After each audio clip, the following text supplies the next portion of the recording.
हर जगह लोग चाहते हैं कि इनकम की आप गारंटी दे दो। एक दिन आपका टमाटर 200 रुपये बिक गया, दूसरे दिन 2 रुपये बिक गया। ये लहसुन का देख लीजिए, अभी 400 रुपये किलो था, अब 50 रुपये भी नहीं रहा। तो इस चीज़ को रोकने का एक रास्ता निकाला है कि आप एक मिनिमम इनकम की गारंटी MSP के माध्यम से आप दे दो। हमारे यहाँ सब्सिडी टोटल मिला लो, सब तरह की सब्सिडी, तो पर हेक्टेयर 6-7-8 हज़ार से कम है। दूसरे देशों में 2-2 लाख 3-3 लाख रुपए तक है, तब जाके वो लोग सर्वाइव कर पा रहे हैं।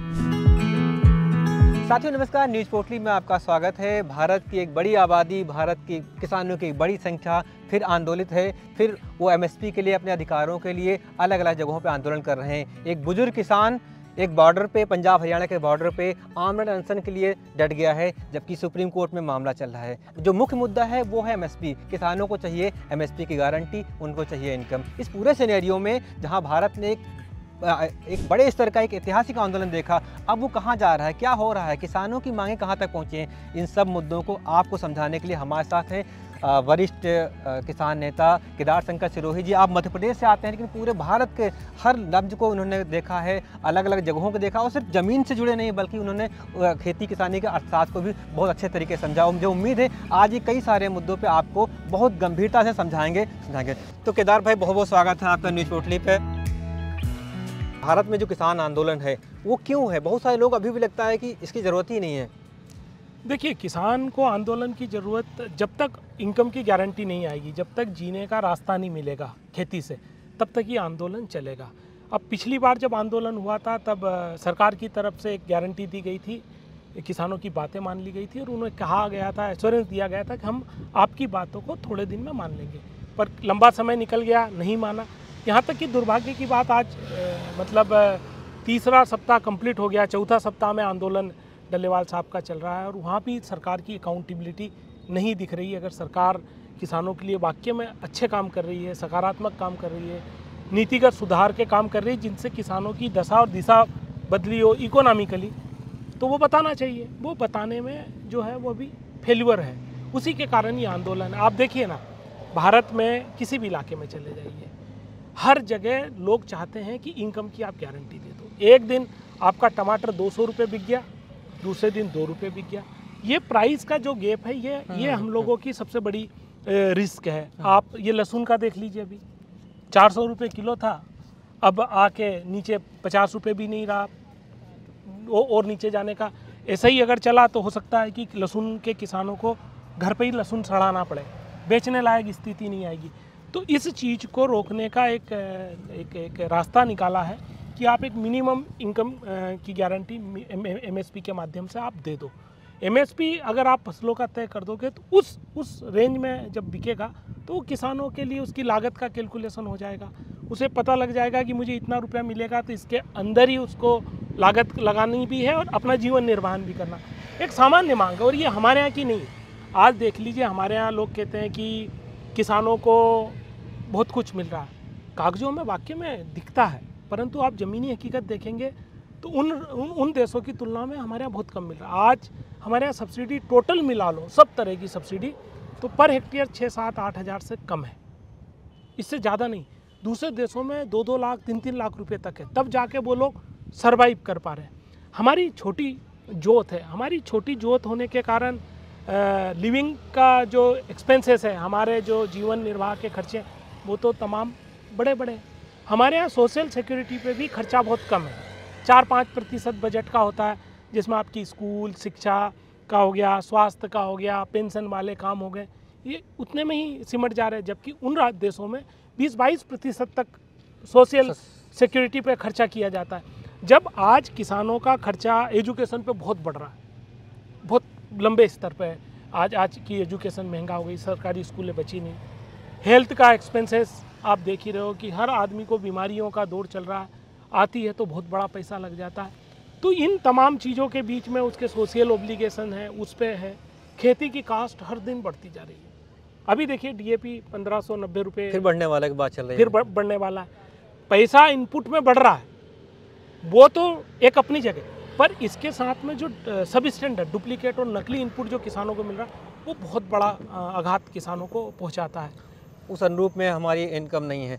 मुझे केदार मुझे ये बताइएगा, बहुत सारे शहरी भारतीयों को ये भी लगता है कि जब हम एमएसपी तय कर देंगे तो रेट बहुत बढ़ जाएंगे, तो क्या ऐसा है, क्या इस तरह समझा जाए कि हमको एक लहसुन किसान को 400 रुपये किलो लहसुन नहीं बेचना है, वो 100 रुपये चाहता है लेकिन वो श्योर चाहता है, क्या कुछ इस तरह से है क्या इसका? देखिए, हाँ, एमएसपी का आप गेहूं का देख रहे हैं, आप प्राइस फ्लक्चुएशन देखिए। जिन चीज़ों कमोडिटी में एमएसपी है, सरकार का कंट्रोल है, जो इसेंशियल कमोडिटी में उनमें प्राइस फ्लक्चुएशन बहुत कम है। आप 2-4 रुपये का, 25 रुपये का गेहूं जो है वो 27-28 रुपये तक बिकेगा, बहुत मतलब 7-8%। पर जिन कमोडिटीज़ में सरकार का नियंत्रण नहीं है, एमएसपी खरीदी नहीं है, वहाँ पर स्टॉकिंग है, वो प्राइवेट हाथों में। जब गवर्नमेंट की बजाय वो प्राइवेट हाथों में आ गई है, तो वो जब चाहते हैं तब मैनिपुलेशन कर लेते हैं। आप देखिए, जब भी आटे का दाम बढ़ता है तो सरकार ओएमएस के तहत गेहूं ओपन मार्केट में सस्ते में निकाल देती है। हाँ। ये किसके लिए है? ये आम जनता के लिए। तो जो किसानों की एमएसपी या किसानों की जो सब्सिडी है, वो इनडायरेक्टली इन्फ्लेशन को रोकने का है। जो जीवन की मूलभूत चीज़ें हैं उनके मूल्य कम करने का है। किसान का नाम है, पर वास्तविकता में ये जो सब्सिडी है के लिए सारे उपभोक्ताओं की सब्सिडी, इसको उपभोक्ताओं की सब्सिडी कहना चाहिए। इसी चीज़ों से तो एक डिस्प्यूट बीच में उठकर आता है। हर आप देखिए, कभी भी आप कहीं भी बात करेंगे तो एक चीज़ सामने आती है, किसान टैक्स पेयर नहीं है। हाँ, बहुत लोग, बड़ी शहरी आबादी को ये बड़ा गलन है, दिल में बड़ा चुभता है कि हमारे पैसों से ऐसा हो रहा है। साहब, है तो नहीं ऐसा, थोड़ा समझाइए। देखिए, अब जो टैक्स पे करते हैं उसमें 70% तो 0% का फाइल रिटर्न करते हैं, सिर्फ कागज़ जमा करते हैं कि हम टैक्स पेयर कर रहे हैं। बाकी लोगों को तो टैक्स का है ही नहीं, 4-5% के कम में ही हम लोगों के यहाँ टैक्स होता है। एक किसान का टैक्सेशन बहुत ही कॉम्प्लिकेटेड है और इसको सरकार कभी बताना नहीं चाहती। इंडस्ट्री पे जो टैक्स लगता है वो लगता है टोटल प्रॉफिट पे। आपका जितना भी एक्सपेंसेस है उसको काट देंगे, जो टोटल प्रॉफिट आएगा उसके ऊपर टैक्स लगता है। उस टैक्स में भी छूट है एक लिमिट तक। अब तो सरकार ने जो 35% का जो कॉर्पोरेट टैक्स था, 40% का, उसको घटाते घटाते अब तो 15 पे, 16 पे या 20 पे के बीच में ही कैपिंग कर दी। हाँ, कैपिंग कर दिया, उसको नीचे कर दिया, आधा उनको डिस्काउंट दे दिया। पर किसान के साथ एक अलग तरीके का टैक्सेशन है। किसान एक ऐसा टैक्स पेयर है जिसको रिबेट ही नहीं मिलता है। एक तो उसके टोटल प्रोडक्शन पर टैक्स है, टोटल प्रोडक्शन पे, चाहे प्रॉफिट है या नहीं है, आप समझिए उसको। मैंने 100 कुंटल गेहूँ पैदा किया, मैं मंडी में बेचने गया तो मुझे 100 कुंटल पर ही टोटल टैक्स लगेगा। वो प्रॉफिटेबल है नहीं है, लागत निकल रही नहीं निकल रही, उससे कोई सब्जेक्ट नहीं। वो 100 कुंटल पे मंडी टैक्स लग चुका, बड़ा अमाउंट लगता है। अब वो 100 कुंटल के लिए जो हमने पैदा करने के लिए जितनी भी हमने 5 एकड़ में लागत लगाई है, आप मान लीजिए वो 60-70 हज़ार रुपया जो भी लगा होगा, 80 हज़ार रुपये का उसमें डायरेक्ट इनपुट जो टैक्सेबल इनपुट है, वो पूरा का पूरा उस पर टैक्स लगा, जीएसटी लगा, उसको कहीं कोई रिबेट नहीं मिला। फिर बाकी चीज़ों में भी हम लोग जो कर रहे हैं उसके ऊपर भी टैक्स लग रहा। हम बिजली लेते हैं उसके ऊपर भी टैक्स है, हम बैंक से जो ब्याज लेते हैं उस पर भी टैक्स है, और जो छोटा मोटा पैसा बचता है वो पैसे का भी हम लोग कोई सामान खरीदते हैं उसके ऊपर भी टैक्स है। तो हम सब जगह टैक्स दे रहे हैं, पर टैक्स का रिबेट या टैक्स का जो कैलकुलेशन है वो कहीं हमारे लिए नहीं है। साथियों, मैं इसको थोड़ा समझाने की कोशिश और सरल करने की कोशिश करता हूँ, क्योंकि आप दिन भर कहते हैं कि देखिए, आप अगर किसान 5 रुपये का भी कोई सामान लेता है, बोट लेता है, उस पर जीएसटी है, ट्रैक्टर पे जीएसटी है, खाद बीज पेस्टिसाइड सब पे ऐसी कोई चीज़ ही नहीं खेती में उपकरण होने वाली। सिर्फ जो है कि जो कच्चा माल है थोड़ा उस पर छोड़ दिया जाए, बाकी सब पे जो है वो जीएसटी है। वो बड़े दिनों से बात भी चली कि जीएसटी से मुक्त किया जाए। और जिस मंडी की बात की है, तो मंडी में पूरे भारत में 1% से लेकर 2.5% तक आप जैसे माल बेचने जाते हैं आपको टैक्स रहता है। और यहाँ तक कि ये बात ये भी है कि कंपनी वाला कहीं बेच सकता नहीं, भारत में नीतिगत रूप से किसी किसान को मंडी से बाहर माल बेचने की परमिशन नहीं है, उसको एक टैक्स चाहिए। हमने सही कहना है? बिल्कुल बिल्कुल। देखिए, अब प्रॉब्लम क्या है, प्रोडक्शन बहुत कम है। अब 400-300 किलोमीटर दूर है तो उसकी ट्रांसपोर्ट कास्ट ही इतनी ज़्यादा है कि वो फार्मर नहीं। देखिए, फार्मर कभी भी फार्मर प्रोड्यूसर है, हर कंपनी का एक काम है। जो प्रोडक्शन साइड है उनको प्रोडक्शन में ही एक्सपर्टाइजेशन। अब मार्केटिंग के लिए उनको अलग अलग भेजेंगे तो उनकी मार्केटिंग कास्ट बहुत ज़्यादा हो जाएगी, बहुत वेरिएबल हो जाएगी, और हो सकता है कि उनको वो प्रॉपर मार्केट नहीं मिले। तो हमारे किसानों को हमें प्रोडक्शन साइड से अब आगे बढ़ाना चाहिए। आज हम डेवलप कंट्री या बहुत से जो कॉम्पिटिटिव एग्रीकल्चर की जो देश हैं उनसे हमारा प्रोडक्शन बहुत कम है, तो अभी हमको उनको प्रोडक्शन में ही एक्सपर्टाइजेशन दें, और उसके बाद में मार्केटिंग के लिए आप अपने कोऑपरेटिव्स को डेवलप करो। आज भारत एक ऐसा देश है जहाँ कोऑपरेटिव से कोऑपरेटिव की हमारे को ज़रूरत है। आज उन कोऑपरेटिव्स को हम तो धीरे धीरे डिमोलाइज करते जा रहे हैं, ख़त्म करते जा रहे हैं। सरकार कह रही है हमें तो सहकारिता मंत्रालय बना दिया है। देखिए, मंत्रालय बनाने से अब यूँ तो कागज़ में आय दुगनी हो चुकी। 2022 में 5 साल पहले का वो दे रहे हैं, पर 5 साल में आज देख लीजिए भारत में हर साल 2 लाख 2.5 लाख करोड़ का कर्जा किसानों के ऊपर बढ़ता जा रहा। 22-23 लाख करोड़ पे आ गया। ये तो दिख रहा है, ये उन लोगों का दिख रहा है जो 40, 50, 60% है उन लोगों का। बाकी 30-40% जो छोटे हैं, जो एलिजिबल ही नहीं, उनका तो दिख ही नहीं रहा। दूसरी तरीके के कर्जे हैं वो नहीं दिख रहे। तो यहाँ पर सरकार को थोड़ा सा ये इन बातों से बचना होगा। कागज़ की बजाय ज़मीनी हकीकत लानी पड़ेगी। आज देश का जो कोऑपरेटिव है वो बर्बादी की तरफ है। आप कहीं के भी कोऑपरेटिव को चले जाइए, वो एक अमूल अच्छा कर रहा है, तो अमूल के पैरेलल हमने और चीज़ों के क्यों नहीं किए। शुगर में है तो शुगर की स्थितियाँ आज आप देख लीजिए। महाराष्ट्र की कोऑपरेटिव बैंक्स की स्थितियाँ ठीक थी, पर उनको डिजिटाइज ही नहीं है। और फिर है तो कितना का, अगर 2 ही कम्युनिटी तो हो रही है, मतलब बाकी तो लोग कहाँ हैं? अगर सिर्फ दूध और गन्ना की बात करें फिर भी एक हद तक, लेकिन बाकी और कहाँ है? आप वेजिटेबल में आप देखिए कि 100 रुपये का जो उपभोक्ता वेजिटेबल ले रहा है, उसका किसान को तो 30 रुपये 35 रुपये ही मिल रहा है। कितना बड़ा प्राइस स्प्रेड है। जब हमारे यहाँ बेरोजगारी है जो छोटी होती जा रही है, जनसंख्या का दबाव बढ़ता जा रहा है, तो ऐसे समय में रूरल एम्प्लॉयमेंट जनरेट करने का यही तरीका है कि उन्हीं के लोगों को कोऑपरेटिव के माध्यम से रोजगार उपलब्ध कराया जा सके।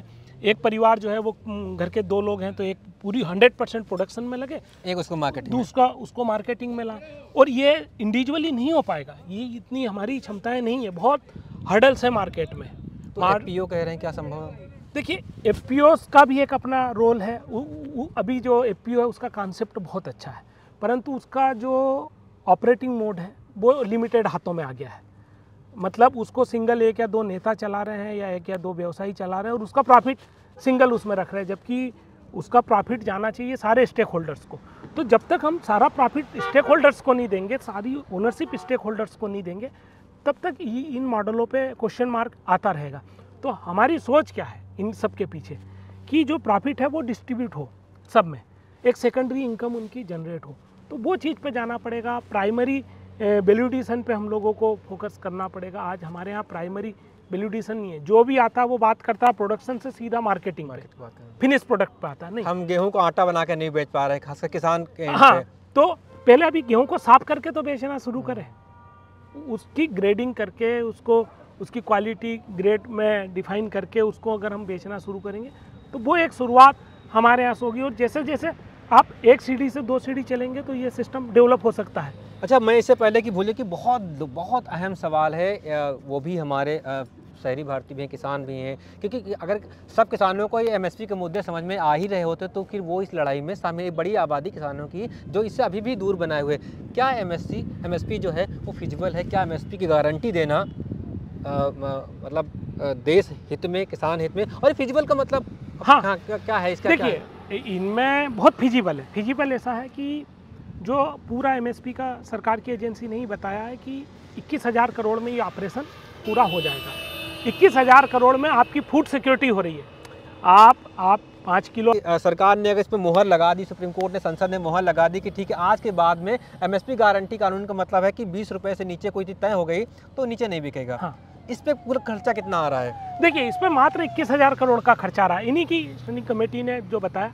अब देखिए इसमें ब्यूटी क्या है, अभी एक तो जो स्टैंडिंग कमेटी है पार्लियामेंट की, उसने कबूल किया है कि किसानों को एमएसपी मिलना चाहिए, गारंटी मिलना चाहिए। दूसरा, सुप्रीम कोर्ट ने जो कमेटी बनाई, एडवाइजरी कमेटी, उसने भी कहा है कि एमएसपी गारंटी मिलना चाहिए। तीसरा, जो किसान है वो भी चाह रहे हैं। और चौथा, आप किसी से भी बात कीजिए कि जो प्रोड्यूसर है उसको कम से कम इतना तो अधिकार होना चाहिए कि वो अपनी लागत को सामने रख पाए, उस लागत के अनुरूप तो उसको कभी रेट मिले। कई बार ये होता है कि लागत कुछ लगी है और रेट कुछ मिले। अब आप देखिए, मैं एक लहसुन का ताज़ा उदाहरण दे रहा हूँ। अभी मध्य प्रदेश जो है, पूरा वर्ल्ड में 2 देश जो हैं वो सबसे ज़्यादा लहसुन का उत्पादन करते हैं। 73% का चाइना का है, बाकी 11% पूरा भारत करता। उसमें भी 65% मध्य प्रदेश करता। और मध्य प्रदेश के भी 8 से 10 ज़िले हैं जो 80% से ज़्यादा का वो करते हैं, प्रोडक्शन करते हैं, उनकी मेन क्रॉप। मालवा, रतलाम, हाँ, मतलब पूरा मध्य प्रदेश का जो बीच का बेल्ट है, मालवा निमाड़ का, वो लहसुन का सबसे बड़ा उत्पादक है। हम एक्सपोर्ट भी करते हैं, उससे फायदा भी है।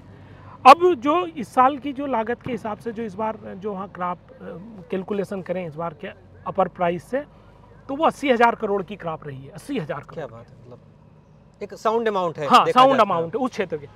अब जो अभी सिनेरियो चल रहा है, इससे वो 20,000 करोड़ की भी नहीं बिकेगी।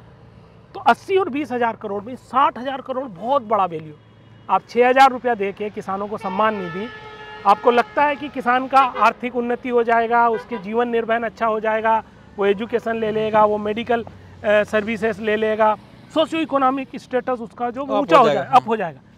आप 60,000 करोड़ से उसी के हैं, वो दे दो, उसी के हैं, आप वो दोगे तो वो उससे उस क्षेत्र में एक संपन्नता आएगी। आज की तारीख में सरकारें क्लेम सब कर रही है कि हम कर रहे हैं, पर एक्चुअली उसके पीछे एक्सपेंसेस तो पूरा फार्मर का। इरिगेशन फैसिलिटीज़ अधिकतर जगह खुद ऑन डेवलप्ड की है, इनपुट वो अपने उस पर ला, इनपुट पे प्राइस रेगुलेशन का कोई रोल ही नहीं है। भारत सरकार में सबसे पहले काम करना चाहिए कि जो दवाएं हैं किसानों की, इस पर कोई प्राइस कंट्रोल की कोई मैकेनिज्म नहीं है।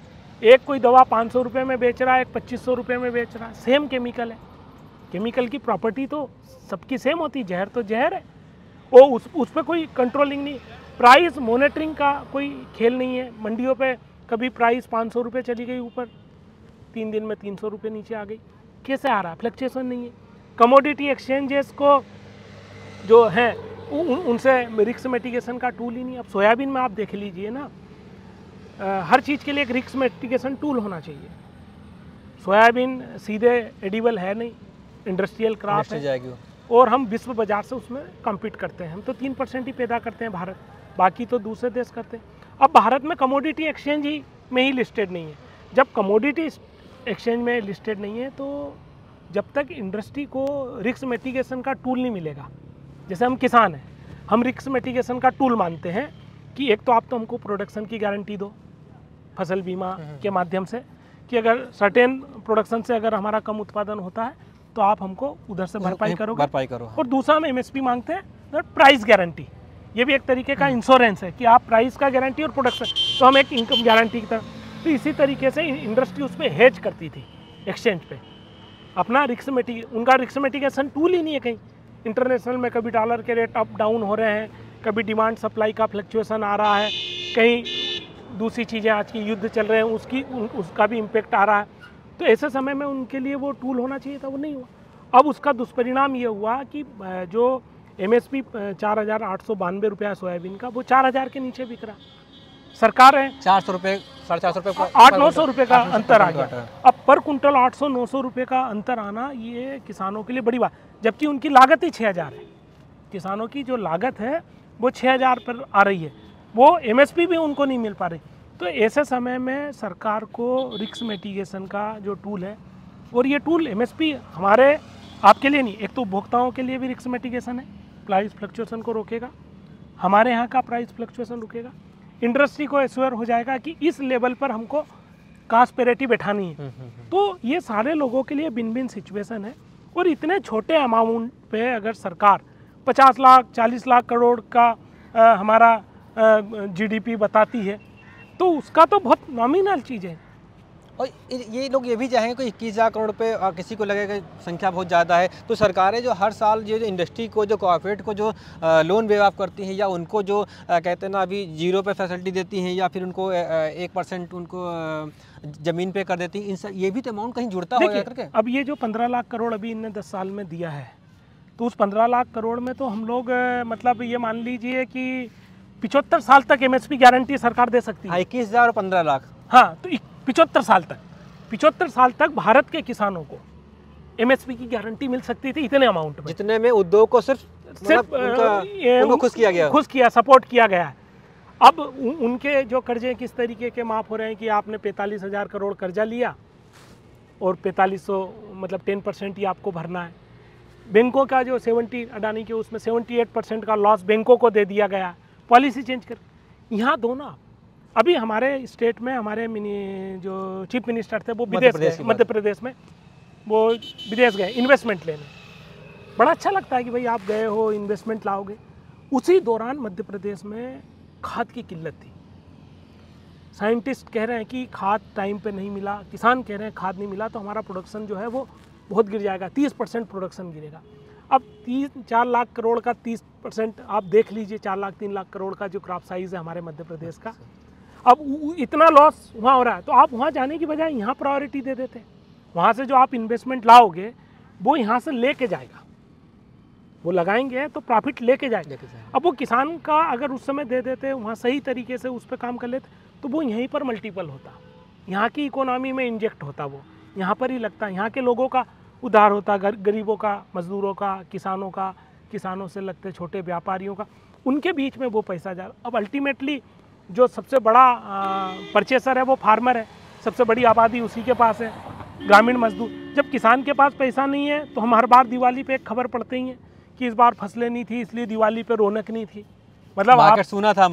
हाँ। तो जब हमको मालूम है कि सबसे बड़ा जो हमारा स्टेक होल्डर है परचेज साइड में, जिसके पास परचेसिंग पावर होनी चाहिए, जिससे इकोनॉमी ड्राइव होगी, वो किसान है।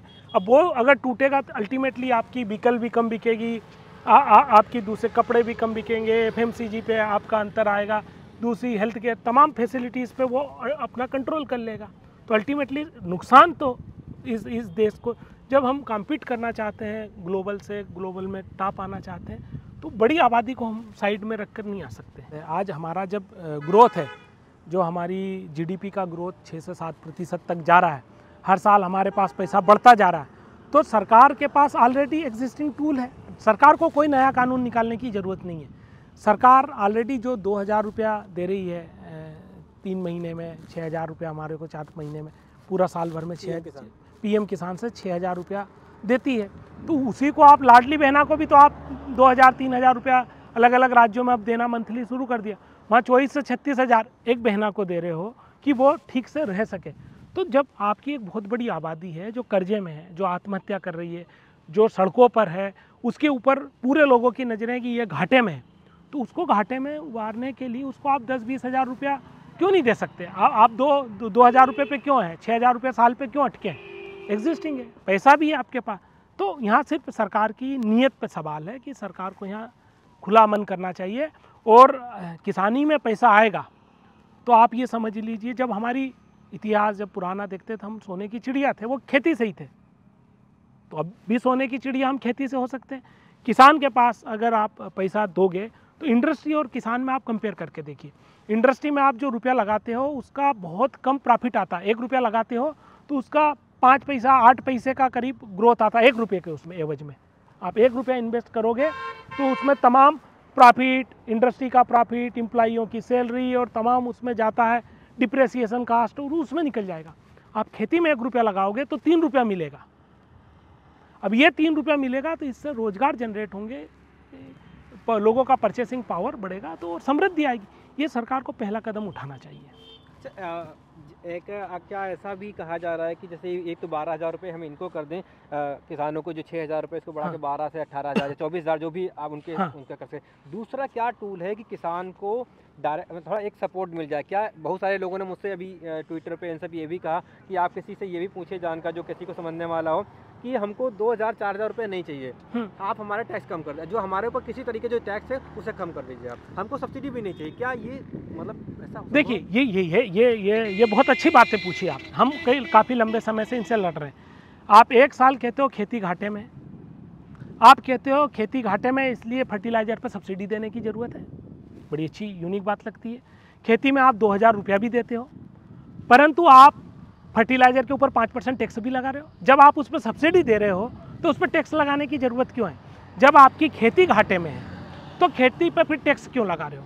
आज जो टैक्सेशन की बात आ रही है, मैं सोयाबीन का बताऊं, अभी सोयाबीन मध्य प्रदेश का एक आंकड़ा हम लोगों ने निकाला था जो 40-50 हज़ार करोड़ की मध्य प्रदेश की क्रॉप है, उसमें 15 से 20 हज़ार करोड़ करीब का टैक्सेशन और इसी में पैसा जा रहा है। वो खाद बीज से लेकर के आप मंडी में जाओगे 500-700 करोड़ आपका टैक्स चला गया 2% के हिसाब से, 1,000 करोड़ आपका वो उसमें चला गया। खाद लाए आपने, डीजल लाए, फिर डीजल पे भी तो आपका टैक्स है, आपने पेस्टिसाइड लाए, तमाम चीज़ों पे आपका टैक्स लग रहा, तो वो टैक्स की वैल्यू राज्य सरकार को इतनी हो रही है, तो आप उतना पैसा उसको अगर दे देंगे तो उसकी इनकम बढ़ जाएगी। आज मोटा मोटा 10 से 12 टोटल जो है उसका 10-12% आप औसत मान लीजिए, 12% टैक्स औसत मान लीजिए कि उसका जो है उसमें 12% तो कट ही रहा। अब यही गैप की तो लड़ाइयाँ हैं। अच्छा, मुद्दे तो बहुत सारे हैं और अभी आप जो है लखनऊ की किसान पंचायत में भी शामिल आपको वहाँ भी जाना है। मैं मोटा मोटी ये और मेरे बहुत सारे लोग समझना चाह रहे हैं कि भारत का जो किसान आंदोलन, अभी आप 5 दिन पहले तमिलनाडु में थे, कल आप दिल्ली में जाएंगे, JNU जाएंगे, अलग अलग राज्यों में, आज यूपी में है। किसान आंदोलन किस दिशा में जा रहा है, ये हमें थोड़ा समझना चाहते हैं हमारे। देखिए, इसमें 2 तरीके से समझना पड़ेगा। ये बहुत गंभीर प्रश्न पूछा आपने।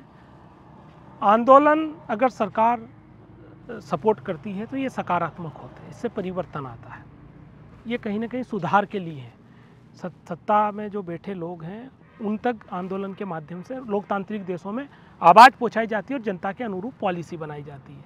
तो यूँ देखा जाए, जनता की बात को अगर सरकार सुने तो ये बहुत सकारात्मक तरह की जा रहा है। परंतु जिस तरीके से सरकार निगलेक्ट कर रही है आंदोलनों को और आंदोलनकारियों के मन में सरकार के खिलाफ जो विद्रोह पैदा हो रहा है, वो आगे जाके सरकार और देश के लिए ठीक नहीं है, आम लोगों के लिए ठीक नहीं। हमारा आपस का जो रिश्ता है, सरकार और हम एक परिवार है। जाहिर सी बात है। अब परिवार में जब मतभेद होता है तो वो कहीं ना कहीं नुकसान उसका उठाना पड़ेगा किसी तरीके से। देख ली, अब आज डल्लेवाल साहब है, अगर इनको आगे कुछ होता है तो ये सरकार के ऊपर गंभीर और नीचे की एक जनरेशन पे सरकार के खिलाफत में एक माहौल बनेगा। तो इस पे जो देश के जो सीरियस लोग हैं उनको बहुत तरीके से सोचना चाहिए। एक वर्ग की बात नहीं, पूरे देश की बात। कोई ना कोई कहीं ना कहीं लोकतांत्रिक देश में जनता की तरफ से पॉलिसी सुधार की बात करते हैं। सरकार दिखावा भी करती है, जब भी कोई नया कानून लाती करती है, पब्लिक पोर्टल पर डालती है, लोगों से फीडबैक लेती है, चुनावों में वादे करती है, तमाम चीज़ें होती है। परंतु जब सत्ता में होती है तो वो इनके खिलाफ होती है। तो ये खिलाफत क्यों? आप देश के किसानों के साथ खिलाफत क्यों? ऐसा तो है नहीं कि आप यूनिवर्सल काम कर रहे हो।